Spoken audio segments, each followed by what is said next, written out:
Hello, and welcome back to another ATA Politics live stream. My name is John Humphreys from the Australian Taxpayers Alliance. That's what the ATA stands for, in ATA Politics live stream. We do these live streams normally, hopefully, Monday and Thursday evenings in the lead up to the federal election at 8:30 Sydney time and Melbourne time, and work out everything else based off those times. I normally have a sidekick, a co-host in this show, Brian Marlow. He's been unable to join us again this week, so you're stuck with me. So we're going to dive into a few issues. But first, the obligatory part at the beginning. If you would be so kind, if you like what you see, or even if you don't and you're just willing to part with your money, please consider joining the Taxpayers Alliance. It's a couple of bucks a month, keeps the lights on. You can see taxpayers.org.au, follow the links, you can see what we're up to, and hopefully become a member. So consider doing that. So, and of course, once again, this is a live stream. It's live. You'll see whatever mistakes we make in real time. I can't get away from them. That also means I'll ask you now, if you'd be so kind, give it a like, give it a share. And that gets more people in, gets the chat happening at the time. And speaking of the chat, feel free to leave a comment. This is being simulcast on Facebook, on YouTube, and on X. You can find it either on the Australian Taxpayers Alliance version of those three platforms or on my personal version of those three platforms. Please go around and like all of those if you can as well. Give us a follow. And wherever you're watching it, feel free to write in some comments. Write in some criticisms, agreements, disagreements, snarky comments, smart-ass comments, and we can interact and talk as we go, if you like. I mean, it's feel free to ask questions or tell me where I'm wrong.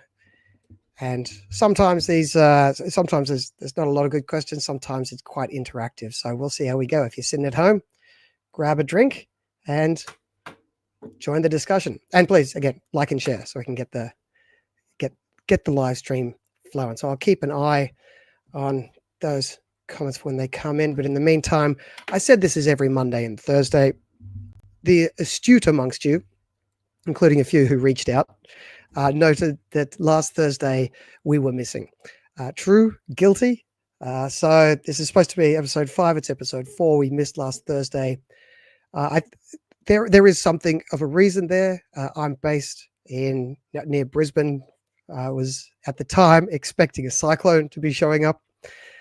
So there was a lot of preparation and excitement leading up to that somewhat disappointing event in the end. I mean, a lot of people still copped it pretty hard. A lot of people without power, a lot of heavy winds and rains and what have you, but ended up not being too bad near where I was. But on the Thursday night, I didn't know that. So we were still doing some last minute preparation and we're out of commission for that reason. So apologies for the missing Thursday live stream, but we are back on board now. So there were 3 things I wanted to chat about, unless something else comes up. And again, feel free to throw anything at me. But 3 things that I thought worthy of observation in the time since we've chatted last. One is a bit more economics than politics, but of course, it's all connected. I have some good news. I don't know if it's real good news. I suspect it isn't, but there is something that passes for good news. And let's see if I've got the right clip lined up here to see what we'll get. Are we out of recession? So the national accounts came out. Every 3 months, they release the national accounts, which is the authoritative view of the state of the economy. And the national accounts just came out. And you may have heard me say, I think the ATA were the first to come out and start pointing out that Australia had fallen into a per capita recession. We've been saying it for a long time. It's been true for 7 consecutive quarters.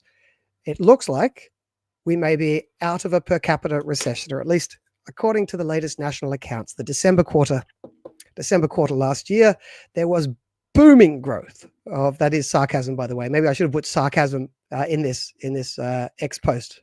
Look, that a notation for sarcasm to let people know, but booming back with a growth of 0.1% growth in GDP per capita in the December quarter. So that's over the months of October, November, December 2024. So look, that is true.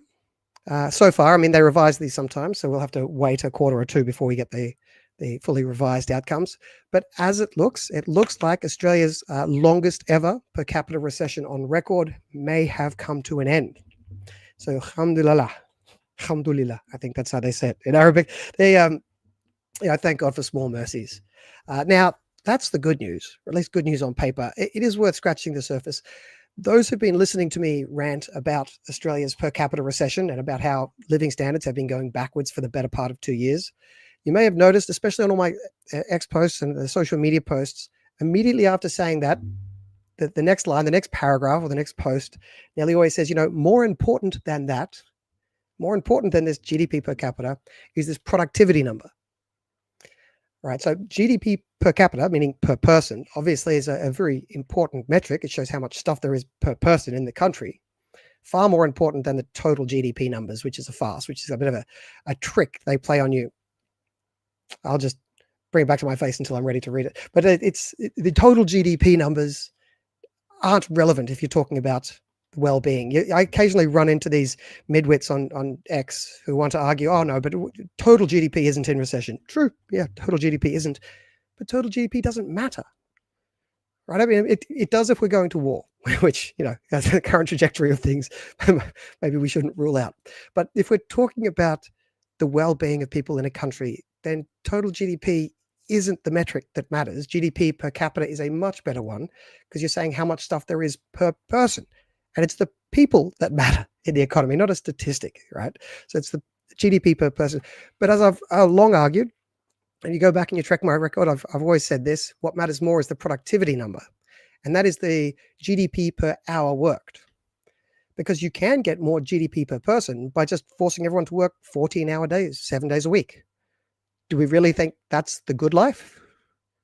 I mean, spoiler, no, I don't. I don't think it is. I don't think anyone does. You can push up GDP per person artificially by artificially pushing more people into the workforce who don't need to be there and making everyone work longer when they don't think it's in their interest to be doing so. So I think GDP per hour worked is the better metric. And as I'll say, I'll take us back to this. Bring it. The good news, GDP per person has ticked up an insignificant amount. The bad news is productivity continues to fall. Now, productivity hasn't been falling consistently for the last 7 months, 7 quarters, the same as the GDP per person. It's been bouncing up and down. But the thing about productivity to note is it hasn't just been in trouble for the last 2 years.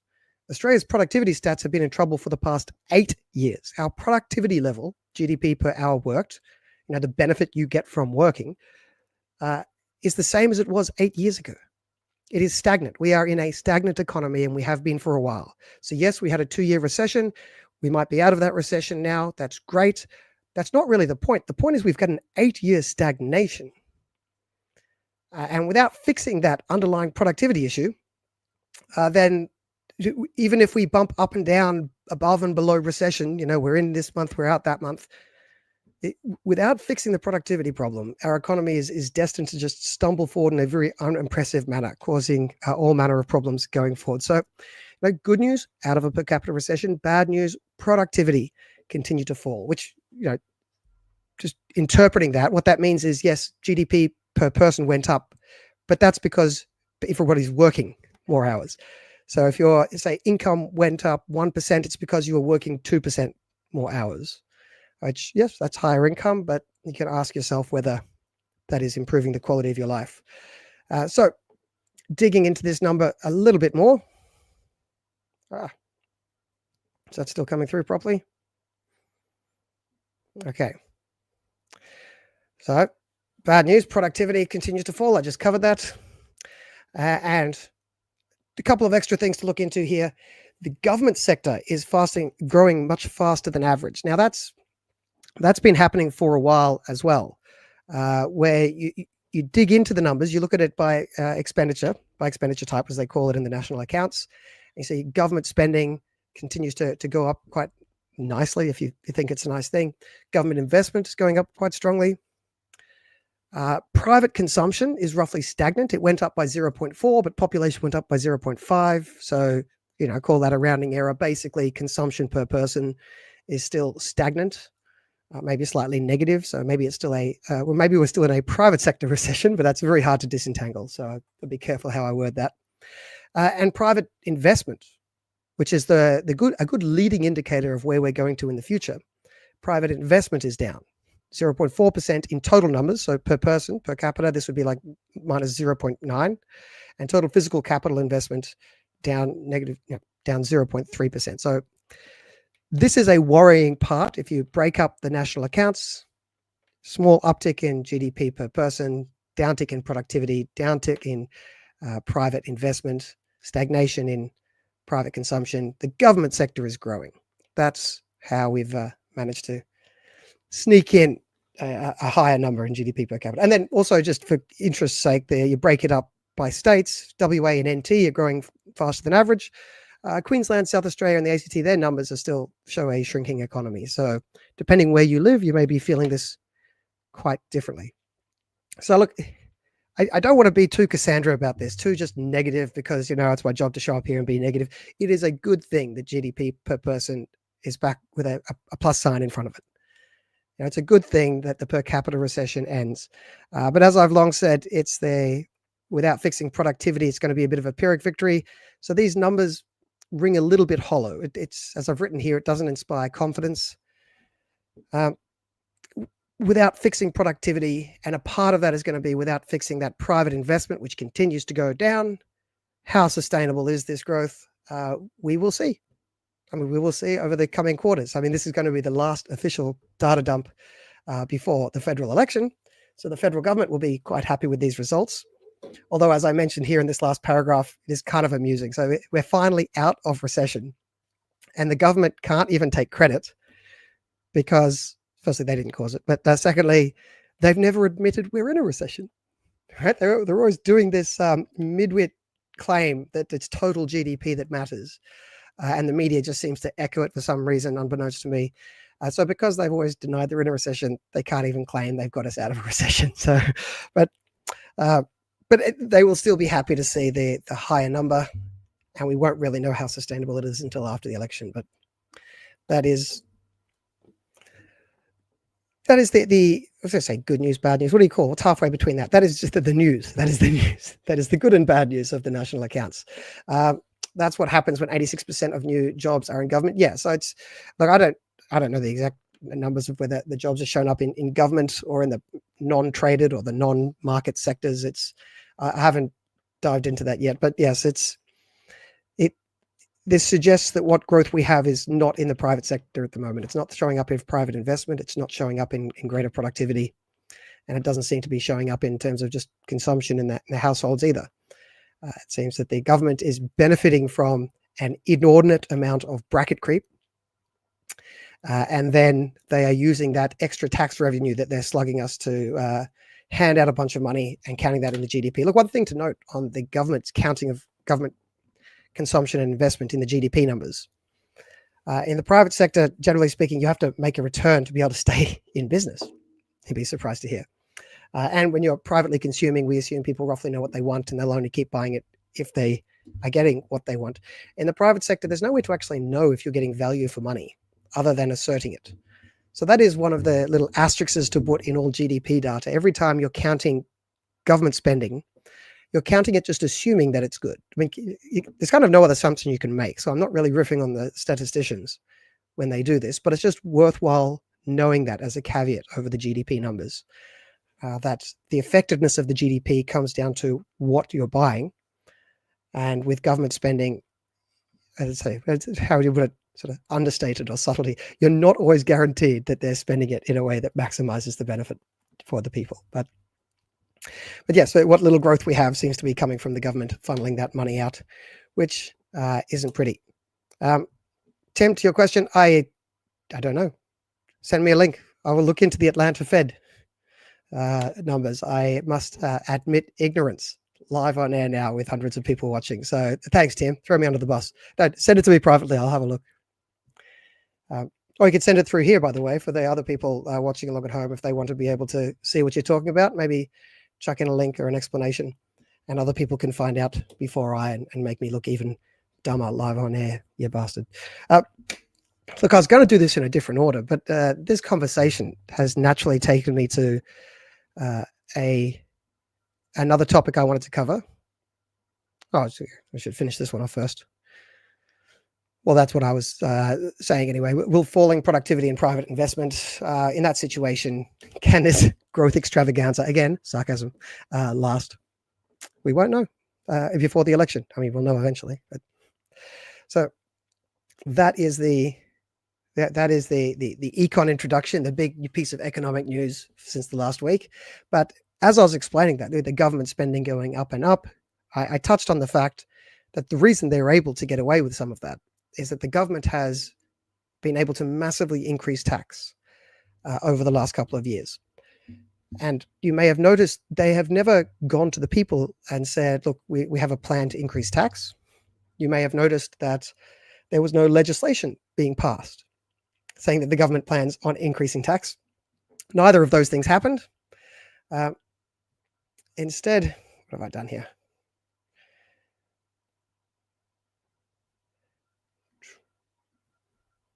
Instead, what we've got is, and you would have heard me talk about this before as well, I imagine. Instead, what we've had is bracket creep go up hugely. And this is the latest policy proposal coming out of ATA. The ATA, as I've said last time when we met last week or the week before, the first week we were doing this, we're going to be putting out a series of tax policy ideas in the lead up to the federal election. We are quite disappointed at the quality of policy debate in politics. We can't fix what the parties are saying, but we could try to contribute an idea or two. And if they're desperate, then we encourage both major parties and all the minor parties to steal from our ideas liberally. We will not be offended. Imitation is the highest form of flattery, so please steal away. So we'll be putting out ideas. 2 weeks ago, Brian and I had a long chat about the ATA's family tax cuts policy, which is one that Brian in particular is very passionate about. We spoke about that for a long time. There's information on that on our website. There's information. I should chuck up a link to the op-ed that we put into the Spectator on that issue. I encourage you all to go and have a look at that. It's a fun policy. It's a good policy. It's right. It's worth considering. The next one we're putting on the table is the idea, it was actually suggested during our first live stream, is the idea of indexing tax brackets, which sounds very boffiny, and it is kind of. So I ask you to stick with me a second, because I think this one, again, I think it's very doable, and if done, would make a significant difference, right? There's lots of ideas that would be good, but you do them, you walk away, Labor undoes them later. This idea could actually change the trajectory somewhat of Australian politics. So let me back up a second. Indexing tax brackets, what are we talking about? Well, I have to identify the problem first. The problem is bracket creep. As I said before, the government has been increasing tax every year for the last couple of years. They've not legislated to do that. They just get this tax increase from bracket creep every year. And as I've written here, it's one of the most insidious parts of our tax system, because there's a tax increase without legislation, without debate, it just automatically goes up. And should be a scandal. Now, the way this works, I think I explained the way. I'll just go through this because I think I explained it. Look, one interesting thing that's come from this recently, that honest commentators from across the spectrum have demanded an end. Some of the teals, well, the one good teal, less bad teal, Allegra Spender, actually came out and called for getting rid of bracket creep, this secret tax increase every year. So that's interesting. That's kind of hopeful. I mean, this is a tax reform that could potentially get done if there's people on the center, let's generously say, that are talking about it. And look, the number of people, I wrote down a list of names here. Lots of people have been complaining and pointing out the stupid, evil, wrong-headed, the bad reality of bracket creep. So there's lots of people on board. Ken Henry, Allegra Spender, Lucy Ellis, former assistant governor of the Reserve Bank, Adam Crichton, Richard Holden, Chris Richardson, Saul Eslake, John Daly, Matt Gannon on politicians. There's Matt Canavan, Bob Catter, commentators Judith Sloan, Rob Carling, myself. I've been saying this for years. Lots of others have as well. So it's an idea that lots of people have spoken about, but unsurprisingly, the major parties up until now have preferred not to talk about, to stay quiet and just get in a couple of $1 billion tax increase every year. And that's not a typo, or whatever the equivalent of typo is when you speak. That's a tax increase of a couple of $1 billion, meaning that workers are a couple of $1 billion in total worse off each year because of this tax increase, and the government is a couple of $1 billion better off. And the economy is probably worse off too, because this would have negative impacts on the efficiency of the economy. So this is a big transfer that happens every year. There's a lot of people who want to talk about it, except the major parties, because they often prefer to just stay quiet. But look, with a bit of pressure, with what we're doing here, with what we're about to do, perhaps we can get the politicians to pay attention. And look, again, straying into the politics instead of the policy of this, the Liberal Party often says they want to get government tax and spending under control. It is often hard to do that, especially when you're not in power. But even when you are in power, it can be hard to have that discipline. This creates that discipline. I mean, this actually helps achieve that outcome. The natural state of things as it currently stands is the government grows automatically by billions of dollars every year.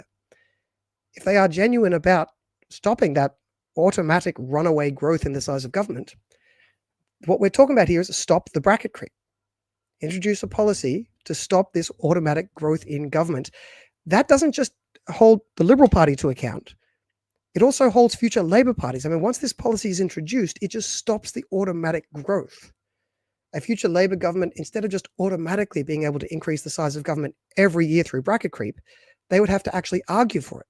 They'd actually have to go to the electorate and say, we want to increase tax. Vote for us, we will increase your tax. And I think that is a hard case to make, right? I mean, so the Liberals, if they mean that they want to stay, not increase the size of government and live within their budget, then this achieves what they say they want to achieve and forces it on Labor. And if Labor can't live within their budget as well, then this gives the Liberals a political advantage going forward. So I do think, firstly, the impact of this, the cost, the annual cost is a couple of billion a year. Kind of depends how you do it, but roughly, let's say 3 billion, 2 or 3 billion a year, depending how you do it. That is manageable. That's inside what is affordable. The governments and opposition have been making multi-billion-dollar promises every week. They're going to make a lot more multi-billion-dollar promises between now and the federal election. So this is a perfectly doable reform, right? It would decrease the growth of government by a couple of $1 billion a year. And that just stops that automatic increase. But that's perfectly affordable. And it is in the Liberal Party's political interests. And there is a growing chorus of people across the political spectrum, including Allegra Spender, the Teal, who are backing the idea of stopping this automatic tax increase, automatic government increase every year. So this is an idea that's time has come. And I think if we are loud enough, we might be able to get the attention of the Liberals. This isn't a pie in the sky, crazy, radical idea that I'm sometimes known for. This is a doable one. So what is bracket creep? Let's unpack this a little bit more.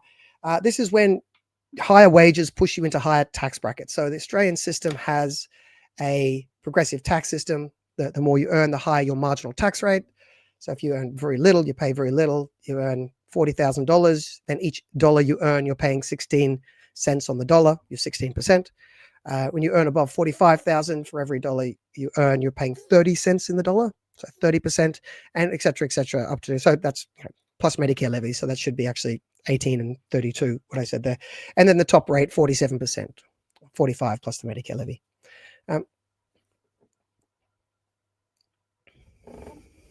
Yes, Tim's pushing back on what I was saying before, that if we don't automatically increase tax, then the government may just spend more and run bigger deficits. Look, that's possible. But that line of thinking, I think danger lies that way of thinking. I mean, the logic of that is because the government can't control their spending, we have to preemptively sign up for perpetual tax increases, hidden, secret tax increases every year that the government doesn't even have to justify. Look, I think they do get to a point where the debt and deficit starts introducing some amount of political restrictions on what you're able to get away with. So I think there is a virtue in the idea of just limiting the automatic tax increases. Look, the government and the opposition can still go to the people and say, I have a great idea. I want to spend more money. I'll increase your tax. I think if every time there was a spending proposition, it was required to come with, and this is how we'll pay for it. So they just write down the bottom and we'll increase your tax, and they write down the bottom and we'll drive up your debt. If they just had to honestly say where the money came from, I think that would significantly improve the quality of policy debate. Or they could say, and we're going to cut other spending here. And that would be great too. So that would be a step forward. So that's something else that's worth discussing going forward, and a very achievable little innovation there. So I interrupt one of our ideas to introduce another one of our ideas, the idea of requiring all spending legislation to explain where the money comes from. Look, what you're saying is potentially true, but there is some amount of political discipline comes from not having runaway debt and deficit forever. And the logic of that argument you have, which I understand, is that we just sort of give up and say, all right, let's just have automatic tax increases. Why not have automatic double tax increases? Why not increase the amount of bracket creep? Because if you're going to assume the government's going to spend it anyway, you may as well just give them the money on a platter so that they can waste it. So, but yes, point well made. So anyway, going back to the idea of what bracket creep is, we have a progressive tax system. The more you earn, the higher the tax you pay. That makes some sense, right? We can get into the debate about a flat tax versus a progressive tax system another time. It's not a debate that I care too much about in my old age. I don't think it's where the meat of the issue is. But the point of it is, with a progressive tax system, as wages go up, more and more of your income gets caught in the higher tax bracket. So I'll say that again. That's it. With a progressive tax system, as your wages go up, more and more of your wage gets caught in that higher tax bracket. So you end up paying higher tax rates on more of your income. So you're just paying more tax. Now, to one degree, you could say, all right, but you're earning more money, but you're not necessarily. So let's unpack this. Yes, I totally agree, Melissa. There's just that subtle change in language, I think it's an important one that we should push back on. Just always changing free to taxpayer funded or debt funded or, paid for by our children. Something like that. Just that little bit of honesty in language, I think, would go a long way to helping shift the zeitgeist of the way people see politics. But a point very well made. So bracket creep, how does this work? As your incomes go up, you get pushed into higher tax brackets. Is that fair? Well, the first one, the most egregious, as I write here, example of this is inflation bracket creep. So this is where your wages, in nominal terms, they're going up, but your wages are only going up with inflation. So say, as the example here, say you used to earn 100K and everything you need to buy used to cost 100K, so you're just making do. Then the cost of everything you needed to buy goes up by 10%. So all of the same goods, you're not buying anything extra, just the exact same goods now cost 110, but you've also got a 10% raise at work. So your income at work has been indexed to inflation. So your income goes up to 110, everything you are buying now costs 110. You are no better off. You are not richer in what economists call a real sense. I mean, you're richer in a nominal sense. 110 is literally a bigger number than 100, but you can't buy anything more in reality. Right? In the real world, it doesn't matter pieces of paper in a vault or a number on a spreadsheet. What matters is what can you do? What sort of life can you live? And if 110 is buying you the exact same life as 100 used to be buy you in the past, because it's just inflation, 10% inflation, you're not richer. Right? You're not richer in a real sense, but note, you're now in a higher tax bracket, or more of your income. More of your income has been pushed into the higher tax bracket. So you'll be paying a higher average income tax rate. So this means just if you are just staying still, if you are not getting any richer in real sense, if no one is getting any richer in a real sense, just the simple existence of inflation means there is an automatic tax increase of a couple of $1 billion every year, an automatic tax increase without getting richer. Right? So it's quite an insidious little element of our tax system. It's just a direct redistribution from working people to the government, billions of dollars every year for the crime of making the same amount of money, but living in a world where there is inflation, which of course the government creates the inflation as well. So it's very, very convenient for them on two different levels. So yeah, people paying extra tax without getting any richer. Now, of course, as I said before, the government creates the inflation, or the government through the Reserve Bank, which has technical independence but is an arm of the government. So you'll note, and also the government can directly create inflation by just spending too much money and borrowing too much money. So you note here that the government is getting richer at your expense every time there is high inflation. That's kind of warped incentives. I mean, if there's high inflation, we all suffer. We have a cost of living crisis. We become effectively poorer. We've lived through that for the last 2 years. And it is quite shitty to live through as a normal person. But the government benefits. They rake in more. I said before that bracket creep's worth a couple of $1 billion each year. in recent years, it's been worth a lot more than that. The government has been raking in more than $3 billion in bracket creep in recent years. They've been raking in, it is very hard to know exactly, say $5, $6, $7 billion a year in bracket creep because they've been running a high inflation economy. So that is a bad set of incentives for the government to have, that they actually get to benefit every time they run the economy badly. Doesn't really incentivize them to run the economy well. Anyway, this is inflation bracket creep. It's what most people talk about when they talk about bracket creep. And it's egregious, it's insidious, it's all of the bad things, and it should be gotten away with. But there is another type of bracket creep, which is a little more popular, but I think it's also worth questioning. And that is growth bracket creep. So before we were talking about your income goes up, but it's only going up because of inflation, and that makes you pay more tax. Totally unfair. There's also a situation where your incomes are going up and they're actual real wage increases. So say there's no inflation, but your wage still goes up, then you are actually richer.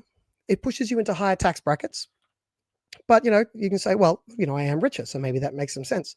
And at first glance, that does seem more reasonable. As I wrote here, it's since the higher tax comes from people who are genuinely earning more money, that seems like quite a reasonable outcome. There's some truth to that, but as I wrote here, it's only half true. See, growth bracket creep doesn't make workers poorer, but what it still does is it automatically increases the size of government. It automatically increases the government's tax take every time there is growth, right? Which raises the question, and this is a question that I don't see being asked very much, but I think it's the right one to ask. Why should the government be growing because we're getting richer? As I've written here, if workers are getting richer, why does the system need to automatically increase the power of government? I mean, most government spending is justified, is predicated on the idea that the government should help people in need. All right, fair enough. That seems to be a consensus that it's the role for the government, all right? But wouldn't it stand to reason then that as we get richer, there are fewer people in need? Why do we need a bigger government? I mean, most of their rationale for existing is to help people with low incomes. So incomes go up, therefore we need to increase government help. I think this question, once asked, I think it shows that there is no logical coherence to the idea that as we get richer, the government needs to get bigger. Now, as we get richer, perhaps people want the government to get bigger. I've seen this argument being put forward by lefties in the past. They may well be right. There seems to be evidence that richer people tolerate bigger government, or maybe even demand bigger government. But that should be a policy, right? They should take that to the people, take it to the election. So yes, everyone, good news. You're all richer, so we should have higher taxes now. If people like that, great, they vote for it. I would argue here that growth bracket creep is still inappropriate. It's not as ridiculously unfair and inappropriate as inflation bracket creep. I grant you that. But I would argue that growth bracket creep is still inappropriate because it builds in an automatic assumption in our tax system that the richer we get, the bigger the government needs to be. The government will grow in real per capita terms, right? Adjusted for inflation, adjusted for population, the government will have more money to be able to hand out. And I don't think that should be built into our tax system. So I would argue that both types of bracket creep should be stopped. But look, not everyone's going to agree with me on the second point. And as I say here, look, even if you like it, then at least take it to the people, right? Introduce a policy for an election, try to get it voted on. So the policy we're suggesting here regarding bracket creep, instead of suggesting one, we've got 4 up here. I've got 4 up on this tweet. I think there's going to be maybe 5 to consider. The first one is what lots of everyone talk about.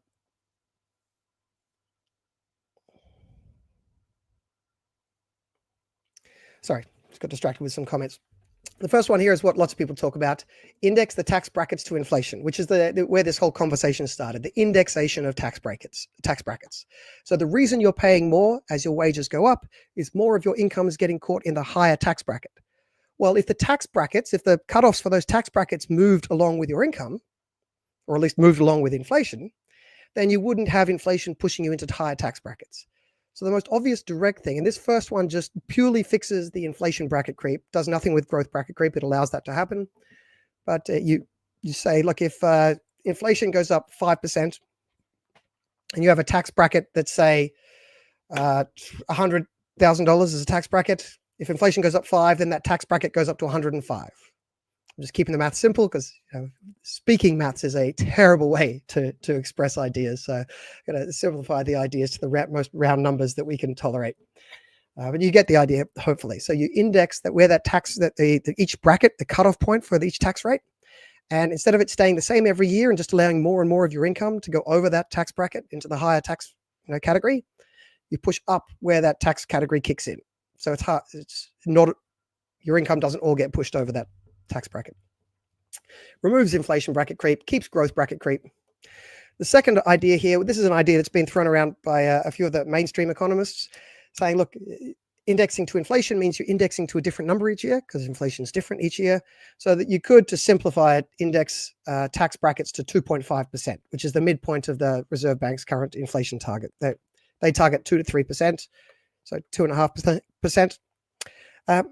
This has the advantage of simplicity and predictability. The downside is, one downside is it's not going to exactly match your bracket creep. So sometimes your inflation could be 5%, but you're only indexing 2.5. Sometimes your inflation is 1%, but you're indexing 2.5. So you're not quite matching reality. So your simplicity is sort of offset against lack of accuracy. The other thing is you still have that warped incentive here. So the government would benefit from running high inflation. If they need more revenue, they just run inflation much higher than 2.5%, and they get to rake in inflation bracket creep. So it's still better than nothing, but that's not my favorite option. A preferred option by me, but one to consider. I think this is the most accurate one, but maybe the hardest to achieve. Is you index tax brackets to a combination of inflation and non-negative real wages. So just to make sure that this is the way you factor in both the inflation bracket creep and the growth bracket creep. Both of those things I mentioned before. Under this approach, the government would not be getting much bigger automatically. There's a little caveat on that for other reasons, but functionally speaking, in the context of this conversation, this is the policy you would use to stop the government automatically growing without income tax system. So you index it to inflation, say 3%, and then say there's another 1% growth that's happened in real growth in the last year in wages. So you'd index it to 3 plus 1, you'd index it by 4%. And the last idea here, you technically retain the bracket creep, but you require there to be automatically scheduled tax cuts to offset that bracket creep. So I'll add in here what I should have also written at the time, and I'll adjust going forward, is I think one very healthy discipline on the government would be that each year they just have to announce how much bracket creep there has been. Right. So I think the policy suggested here in number 4 is each year you say we've had $2 billion in free tax increases. So it stops becoming a secret tax increase. It has to be explicitly stated in the budget each year. We have slugged you for a hidden, unlegislated $3 billion tax increase this year. And then I would argue that they could put into legislation a requirement to cut tax by the same amount. And this would allow them to come up with other tax cuts. Right? That doesn't have to just be bracket indexation, some other tax cuts, but trying to at least make explicit the growth in government and require the government to admit it when they do it, and preferably find tax cuts to offset it each year. So all of these ideas would be improvement over the status quo, even number 2, which isn't my favorite idea, but it's better than doing nothing. And it's what the one Allegra Spender was talking about, and their assistant governor of the Reserve Bank. So if that's where we can start the conversation, great. It's a step forward. It has been until now difficult to sell this to the major parties. One reason is even the parties that want to cut tax, they want to take political credit for cutting tax. And if it happened automatically, then they don't feel like they can take the credit for it. So that's been one of the things holding them back. Although I think the party that introduces this, the act of introducing it would get them a lot of political credit. I think thinking people definitely would like this policy, and just normal people, you can tell them this is how much it's saving you in tax. So if they're not thinking about it too deeply, they'd still like the policy. It's very hard to attack it unless you're claiming, no, I just explicitly want the government to grow while people are getting richer, or I just want to, mug people of their money while they're getting poorer. So I think it's a political winner, but so far, one of the difficulties has been that politicians feel like they're not going to get the credit. Right, the third option, I'd say it's the most transparent, most simple, the most efficient, the best option, though it's going to be even politically harder, right? Because you're indexing automatic tax cuts that are bigger than what they would under 1 or 2. So that might be, I still think we should push for it. I think we should go for gold and accept silver, go for the best and take what you can get. But it's probably the fourth option that is the least exciting, the least fun, the least thorough, the least comprehensive. But if all else fails, I wonder whether this might be more politically achievable. The reason being, if you allow the government, this is basically allowing the government to frame their tax. So there's automatic bracket creep each year. So indexation would just take away the bracket creep. But if you allowed the bracket creep, you had to admit it and you were required to do offsetting tax cuts. Framing it that way might allow the politicians of the day to still claim credit for the tax cuts, because they can still decide what sort of tax cuts they want to give. They can give it to, cutting income taxes or cutting GST. I doubt that'll ever happen. Cutting company taxes, cutting the top income taxes, cutting the bottom ones, changing rates, changing thresholds. So this still perhaps gives the politicians a chance to still pat themselves on the back and tell us all how great they are, which is not my goal. My goal is to get this done. And if we can get this done by pandering to the pathetic egos of politicians, then let's pander. Let's get the good policy. This would automatically, if they did the tax cuts, it would still fix the problem. It would allow them to change up the tax mix and allow them to take credit. Look, whichever one they did, any would be an improvement over the status quo. Even just annually admitting the bracket creep in the budget would be an improvement over the status quo. So I urge you, if you're already across this issue, then great. Good to have you in the fight. If you're not yet, then I urge you to look at this once again and just have it in your back pocket as a thing that you regularly ask your politicians for. I think it's a policy winner. Clearly, I think it's a political winner, especially if the Liberals did it intelligently. And it's not a big cost, a couple of billion a year, depending how you did it. And I don't think there's a really good reason not to do it anymore. So we're going to ramp up a campaign on this, as we are with all of our tax policies. So the ATA is going to have a series of tax proposals, and we're going to be ramping up the pressure, sending them all in a glossy form through to all the politicians, asking them all their opinions on them, trying to ramp up the pressure, put the information in front of them. You can help us out by doing the same thing, putting these tax policy ideas, these tax reform ideas in front of your local politicians or any politicians you can find, and getting them to at least answer why they are not doing it. They are affordable, they are pragmatic, they are sensible, they improve the efficiency of the economy, give us the tax cuts we need, and should be done, and would lighten the load on us poor, long-suffering taxpayers. So that is, wait a second, there was a bit more at the end here. No, there wasn't. So that is the ATA's second tax proposal.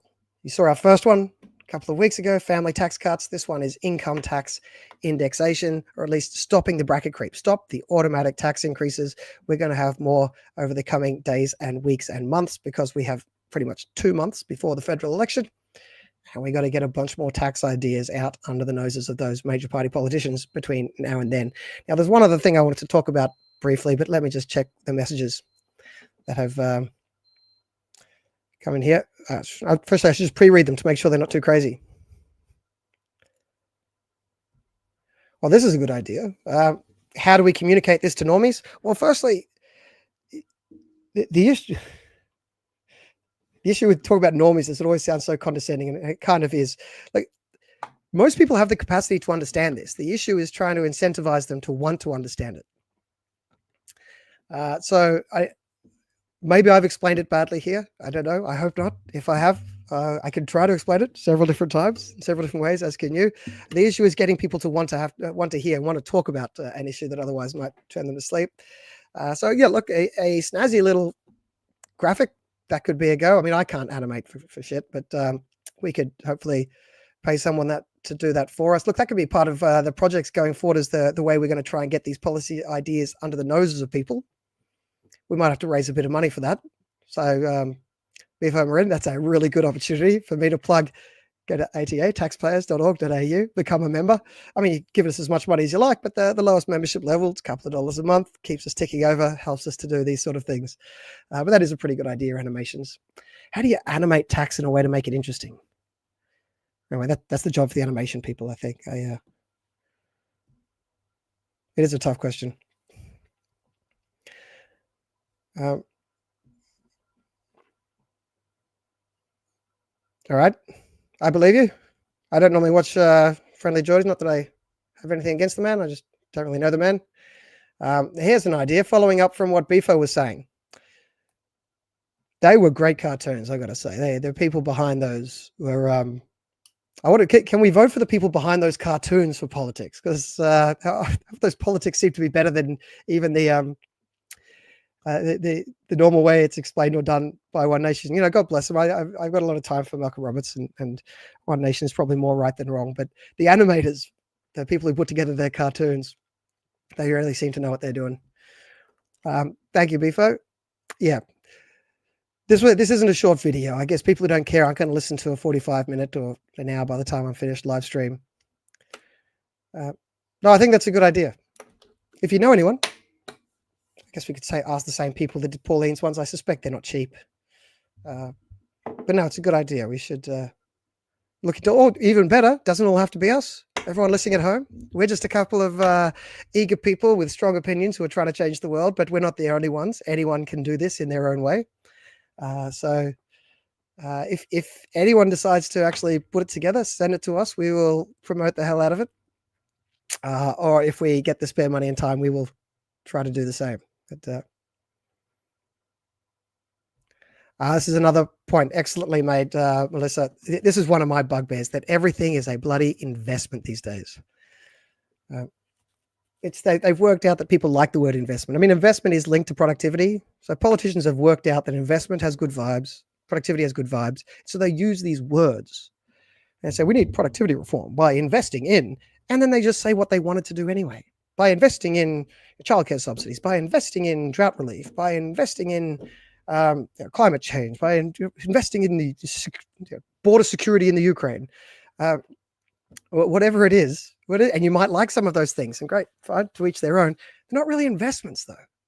It's such a cheeky twist on words that that left have gotten away with, and we have to get a lot smarter at pushing back on their control of language. Because, you know, in controlling language, you can control minds if you can control the language that people discuss things in.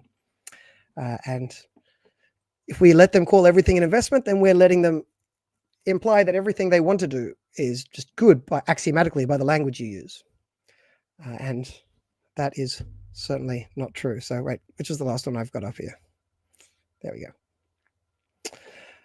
Yes, so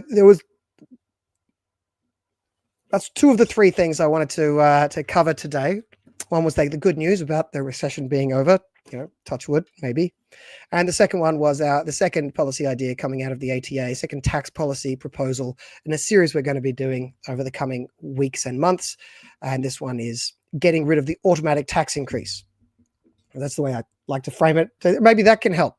Melissa and Bifo as a way to get the idea across a little bit quicker. Because you talk about bracket creep, people kind of tune out. You talk about indexing tax brackets, people tune out. So I've framed this, what this has been called on the ATA documents, this has been called the policy for removing the automatic tax increase, which often makes some people go, wait, what? Why is there an automatic tax increase? And then you might be able to start with the rest of the explanation. But anyway, that is the second policy proposal. So the third issue I wanted to touch on, this is politics, not policy, again. And it's just observing what's been happening lately, because I know the people who tune in, you guys interested in politics, you watch it the same as I do. There was an election. So that seems, where have we got it? That seems relevant. No, what have we, here we go. Hopefully you guys are seeing that now. There was an election. Now, not in my state, but WA, it exists, you know, until we get rid of the federation and create 6 independent constitutional monarchies or republics to be able to compete with each other and turn AFL into an international sport. I'm segueing here. It's getting late. Until that's done, then WA remains a state of Australia. And they had an election. And as usual, everyone already expected Labor to win, and Labor won. Everyone expected there to be a swing back to the Liberals. There was a swing. It wasn't big enough. So Labor's, you know, They've got over 40 out of their 59 seats in the lower house. They're forming government quite easily. I often am much more interested in the upper house. I know it's a quirk. Most people aren't. Most of the news is focusing on the lower house, but of course you can only pass laws if you pass them through both houses, and other people don't look. So I look. I want to know what's happening in the upper house. So this was my little contribution to that, just me watching along. Labor won as expected. So the upper house in WA is done slightly differently this year. It's they've changed their system.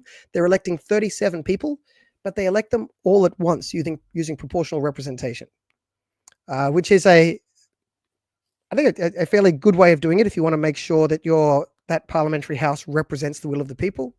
I think it's a good way of doing it if you want to make sure your upper house and your lower house are elected very differently, to make sure they are actually reviewing each other and not rubber stamping each other. It is going to make it very hard to ever have a majority, the government with a majority in the upper house, as we've seen here. Like Labor's won with 59% of the two-party preferred vote. So they still won this election easily. And as you'll see when we run through the numbers, they don't have a majority in the upper house. The Legislative Council is what they call it. So 37 people elected at once. You need 19 out of 37 to be able to have a majority. You need to get 2.6% of the vote to get elected. So that is the quota, all elected at once. So you don't need 50% plus one, because you're electing them all at once using proportional representation to find the quota you need. It's 1 divided by 38, 1 divided by the number elected plus 1. You don't have to know.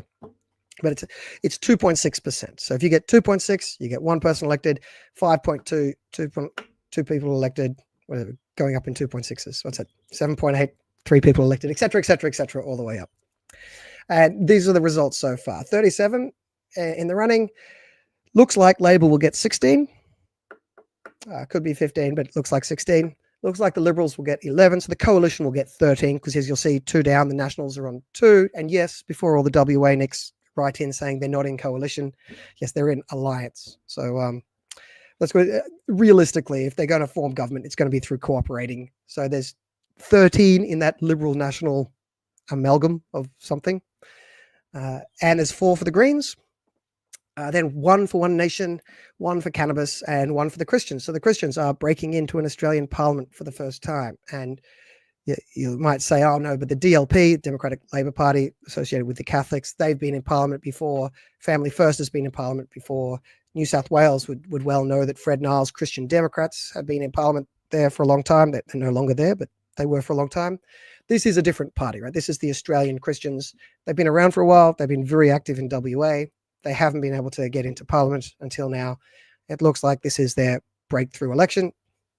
Now that all adds up to 36, yes.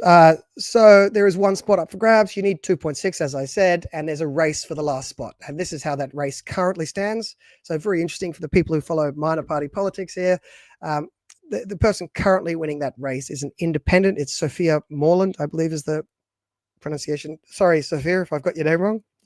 Come in here and tell me off if you like. She is an ex-cannabis MLC who parted ways with the Cannabis Party because she was a bit too sensible.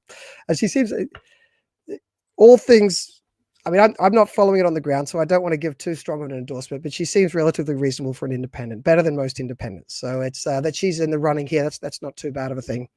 But there's a former Cannabis Party independent on 1.2%. Then the Animal Justice Party on 1.1. They often do well with preferences. They could well get over the line. So I'm hoping Sophia's able to get over the line instead of the animals. The Sustainable Party, that's basically anti-immigration lefties.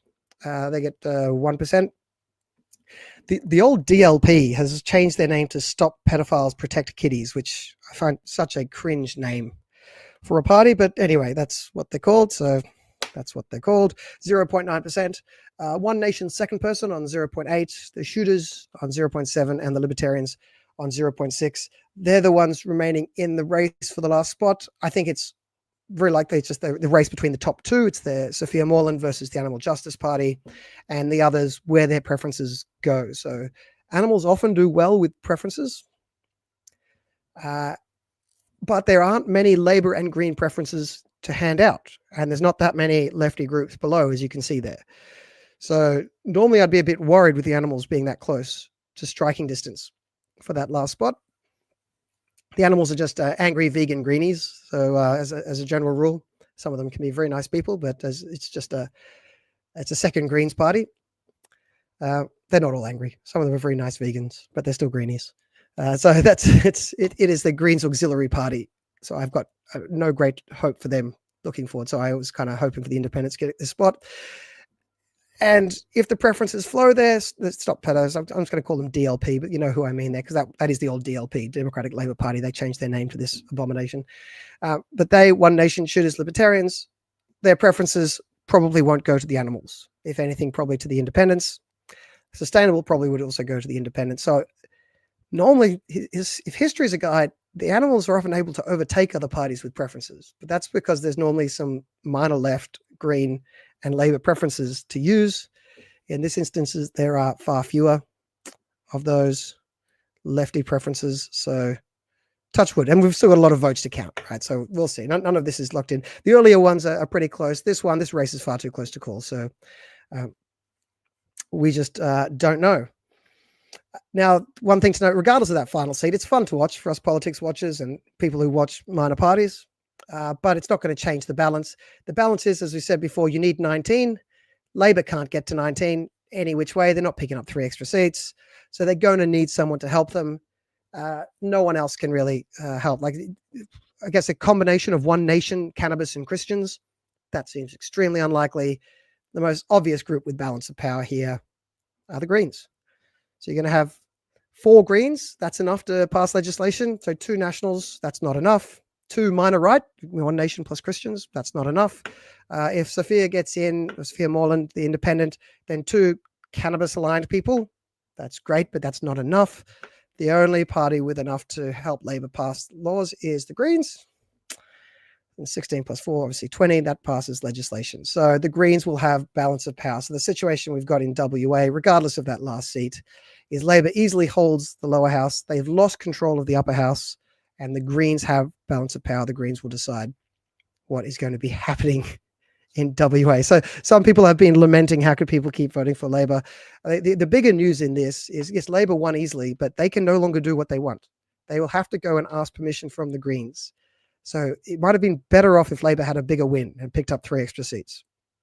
And they wouldn't have to beg the Greens to be able to pass laws going forward. As it is, Greens now have balance of power in WA. So if you're a member of the Greens, this is there's an election to celebrate. I mean, this is what the minor parties all want, this ability to have balance of power and stop the legislation they don't like and trade to get the legislation they do want. No more mining in WA, says Bifo. Well, we'll see. The issue is, of course, you could have, and this often happens, by the way. So I shouldn't have said Greens are always going to control things. They're not, because what often happens is Liberal and Labour team up. So the Liberal-Labour coalition is one of the strongest coalitions in this country. They often vote together. So, and when they do, then that sidelines the Greens. So on big issues, sometimes you'll find that's what happens in the end. But anyway, so just digging into this a bit more for the tragics like me. Some more points to note about this. Now, this was a big victory for Labour, but it came off an even bigger one. So the victory in 2021, that massive victory for Labour, that unprecedented victory for Labour, was so big that in this case, Labour still easily won in the upper house. They got the highest vote, but even then, it was a 19% swing away from them. So they had a 19% swing against them and they still won. That shows you how much they won in 2021. But what this election basically did is in 2017, the election before that, Labour won then as well. So this election basically has taken them back to their 2017 numbers. So this was a correction election. Okay. I'm going to pretend I thought of that beforehand. Correction election. So 2021 was an anomaly. This election has just brought us back. So what you've seen here mostly then is that the Labour, big swing against Labour, bringing them back to what they got in 2017. And with a lot of other parties, they've had a swing towards them, bringing them back to roughly what they got in 2017 or closer to it. So it's just correcting the state of nature, taking us away from the insanity that was 2021. Another thing to note is there were just fewer parties. So they changed the way to get registered. A lot of parties couldn't hack it. So we've seen the WA party doesn't exist anymore. The Wagsit, the party that wanted WA to exit from the Federation, good idea. But it used to be called the Small Business Party. They are no longer registered. They against compulsory vaccine party, what I called Novax here, they no longer exist. The Flux Party, I think they changed their name to something else. I can't remember what it was now. It's Liberals for Climate, they called themselves in 21. They no longer exist. Daylight Savings Party, they've actually got someone in Parliament. But notwithstanding that, they're now sitting as an independent because their party no longer exists. The Health Party no longer exists. The Socialists didn't run. And the GAP, the Great Australia Party, also didn't run. So all of these parties are not running this time around that were running last time around. So that's something to note. So that's a little bit different. So those votes had to go somewhere. There was a swing to every other party. So away from Labor, there was a swing to every other party except for, and this is a little bit interesting, there was no change to the Libertarian vote, which is a pretty disappointing outcome for them. And there was, strangely, even though there was a swing to every other party nearly, there was a swing against the shooters. So I don't know what's happening in WA, but people in WA are deciding whoever used to support the shooters there are changing their mind because they've got a big swing away from Labor going everywhere. You've got less competition from other minor parties, and you've got a pretty strong rejection of the vote there. So just looking at all of the swings here, these are this doesn't include the Libertarians because there was no change to them. This doesn't include the shooters because they had a negative change. But these were the parties that picked up votes compared to last time, compared to the anomaly, the weird 2021 WA Labor blowout.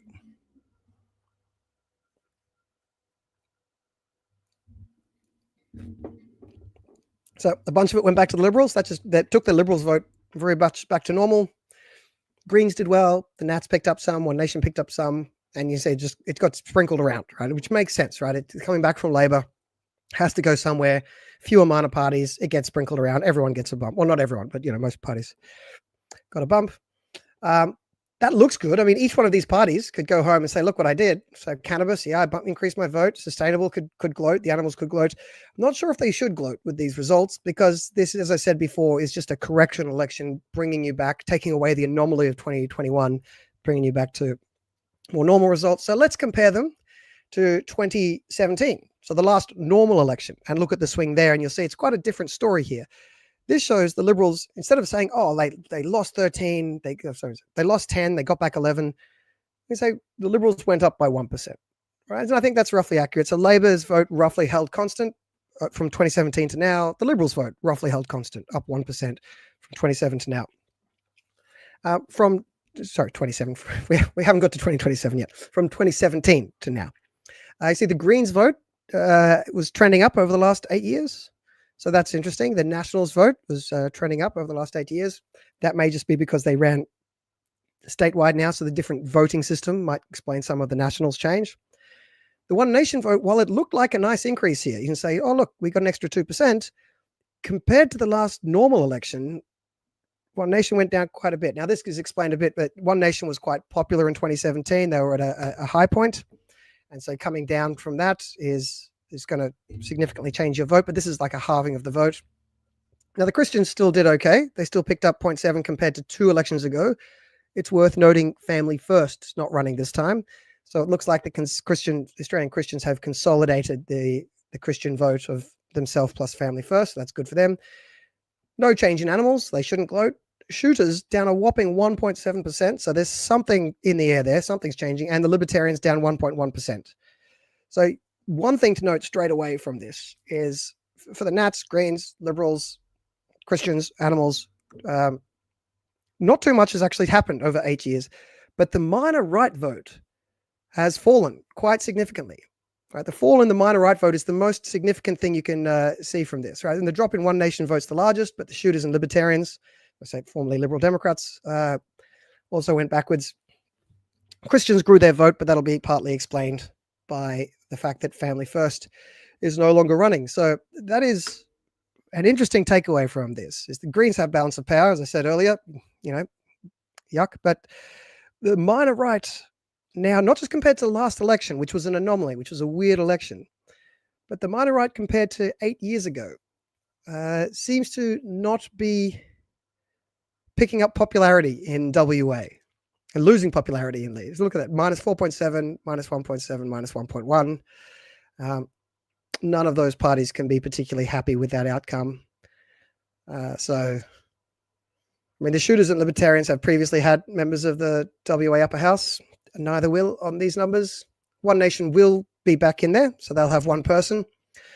But one person on a 3.5% vote. Again, they're not.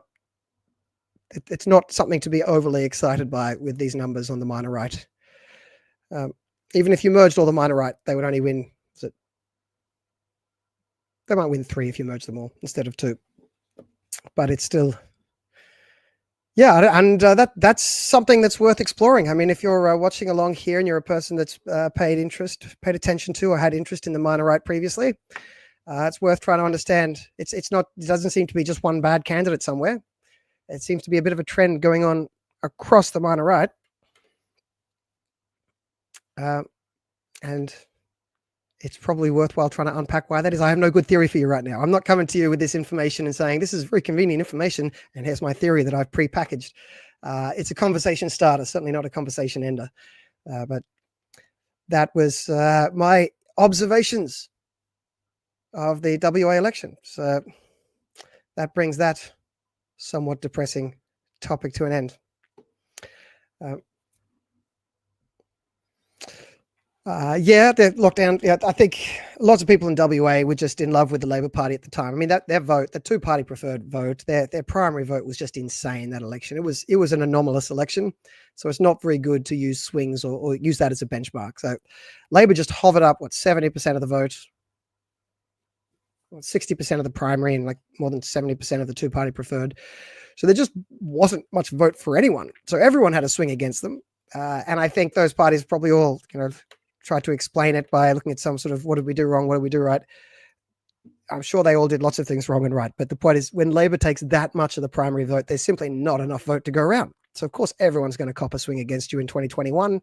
It was a weird election. Almost, you can take a mulligan, right? Take it over, do it again. It doesn't count. You can't really learn. Don't interpret too much from that weird election. And now we've gone back a bit more to normal.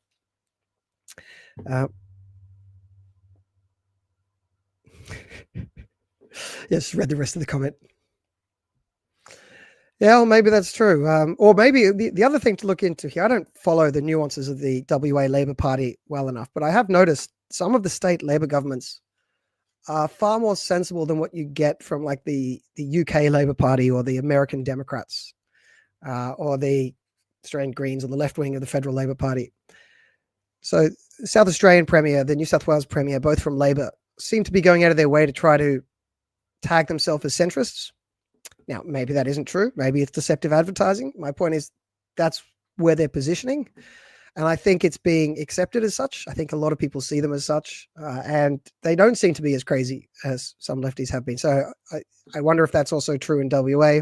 The COVID lockdowns notwithstanding, whether they've successfully been able to separate themselves from the crazy elements of the left. And if they have, whether that is helping them out. So maybe they didn't go woke. Maybe that's the reason their left isn't collapsing. And the left is collapsing where they've gone woke. Maybe they haven't gone as woke.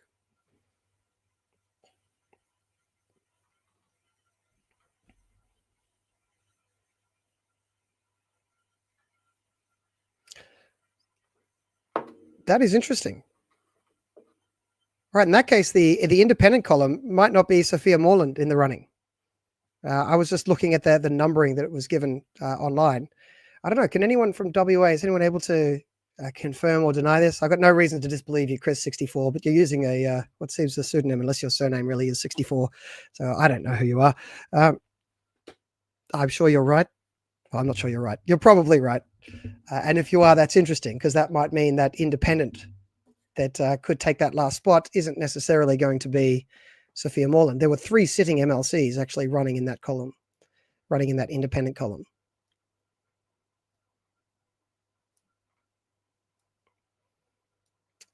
Yeah, so it could be that'll be interesting whether the voting system actually is influencing people away from minor parties. That'll be one to study. That'll be one for the books. I mean, the Greens are still picking up their vote. They're still getting over 10%. But the vote for One Nation, for the Libertarians, for the Shooters, all seems to be below what you'd normally expect. The Christians are doing okay, but that's hard to measure that. They haven't got a benchmark elsewhere, so I haven't got other states to compare them to. So maybe they'd do even better if they were in other states. That's a very good point. That is, over time, it'll be very interesting to see whether the WA minor party vote just stays depressed compared to the other state minor party vote. That'll be a really interesting one to watch. So let's keep an eye out for it. Could be WA Labor are fully aware of how much revenue is generated by. Yes, I suspect so. As I was saying before, someone else mentioned no more mining in WA. I suspect Liberal and Labor will get together and block the crazier elements of the Greens in WA. I think the WA Labor already have taken some steps to differentiate themselves from federal Labor on similar issues. And that may be why they are staying relatively more popular than what you'd expect. So I think we are switching towards a post-woke world, but for politicians that never went woke, perhaps they get to dodge that bullet. We shall see. We shall see. Anyway, that brings me to the end of the third topic. These are the three topics I wanted to dive into today. The recap, the idea that we are potentially out of per capita recession in Australia, which is very nice news as far as it goes, but it's a bit cold comfort because we still got declining productivity, declining private investment. Of course, private investment is one of the leading things that leads to productivity, so it shouldn't be too surprising those are going together, although there's normally a lag. So the productivity slump we've got now is from the lack of private investment from the previous 5 years. The fact that we've got decreasing private investment now is pretty sad indictment on what's going to happen over the coming years, but we shall see. We haven't lived the future yet. So out of private recession, out of per capita recession, but still quite depressing economic numbers. Then we went into one reason has been the perpetual tax increases, the automatic tax increases we get every year. They're not debated. They're not legislated. They don't go to parliament. They're not taken to elections. We are slugged with billions of dollars of tax increase every year through a secret tax increase called bracket creep. And the second ATA policy suggestion, which we put on the table, well, put in recent days, but I'm bringing to you today, is the idea of getting rid of that automatic annual tax increase. You can do it by indexing. You can do it by offsetting tax cuts. However you do it, do something. Please, Liberal Party, this is a vote winner. This is good policy. It's good for your long-term interests. This is something that I think you should pick up. And if you're listening at home and you agree, go and pressure your local Liberal MP. This is something that is a win-win-win. Good policy, good short-term politics, good long-term politics. And then the last thing we talked about was the results of the WA election. The upper house, which is the Labor needs 19 to pass laws. They have 16. So they're going to rely on support from either the opposition, the Liberals, or the Greens. The Greens have 4. And so they have nominal balance of power in WA, and the minor right seems to be struggling in WA. So it'll be very interesting to see whether that's a precursor for the results at the coming federal election, which in my opinion would be quite disappointing if it is, or whether WA is an anomaly. Chris64 suggests there might be reasons to think WA is an anomaly, but we shall see. We shall see. We've got 2 months to go before we find out what happens in the federal election. Today is the 10th of March, and the election may well be on the 10th of May, so it could be exactly 2 months to go between now and then. We will be coming to you every Monday and Thursday evening when there's no cyclones. So whichever evenings there are no cyclones, we'll be coming to you Monday and Thursday evenings, 8:30 Sydney time. And yeah, to bring into you commentary about the political issues of the day and ATA's tax suggestion ideas. Because as I've said earlier, and we'll keep saying again, there is far too little policy being done by our politicians. So if they're not going to do it, maybe we can do it. Maybe we can take it, put it in front of them, bang them over the head hard enough that they steal our ideas. So that's what we could do together with you watching along at home. If you've enjoyed this, or even if you haven't, if you've tolerated it, but would like to see it happen again, or just feel like there's too much spare money in your bottom of your wallet, please consider going to our website, taxpayers.org.au. Become a member. Up the top right corner, you'll be able to click on the membership button. There you go. There it is. So go to if you go to the website, which There you go. That's what the website looks like when you land. Go on the top right corner, click membership, scroll down, and Robert is your father's brother. Couple of dollars a month, and you'll be able to help us keep ticking over here. So if you've enjoyed this, please go and do that. And otherwise, I will be back. Okay, wait a second. A last minute question? You caught me just in time. I was just about to sign off. Look, this is somewhat cheeky. I've been trying lately to exist closer to the Overton window. I am by nature a bit more of a radical. I like to see political devolution wherever I can. I want to see maximum devolution, decentralization of political power. So I'm quite partial to breaking up the Australian Federation. Let's have 6 or 8 or 10 different countries on this continent. Let's make AFL an international sport. That's my pitch, right? Let's make AFL an international sport. So we can have a World Cup, WA versus Victoria versus New South Wales, Queensland, South Australia, etc. So yeah, I am sympathetic to WA secession. I'm sympathetic to Queensland secession, Tasmania secession. Is it going to happen anytime soon? Probably not. WA is probably the closest one. People in WA take that conversation far more seriously. Every other state just thinks I'm crazy, which I may be. That doesn't mean I'm wrong. But yeah, so I think it's a conversation that is helpful because what I want to see is maximum decentralization of political power. I don't think secession would be necessary if the federal government was willing to give up more of their power and only play this night watchman role where they coordinated defense and foreign policy and decentralize nearly everything else to the states. So that's how I think it should be run, right? I think Australia should be run similar to what was envisaged by the framers of the Constitution, similar to what was envisaged by the framers of the American Constitution, where you've got a federal government coordinating just the big overarching things and everything else is decentralized. So that would be what I want to see. And anything that can get us closer to that decentralization of power, I am very interested in, whether it is constitutional reform, the states taking back income tax, just any sort of decentralization that's done legislatively. And if all else fails, yeah, secession would be an example of decentralization. So good luck to the WA people.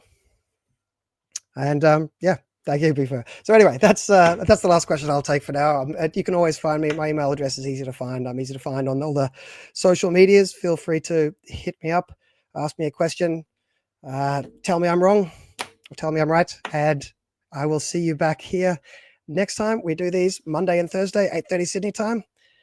I'll see you next time.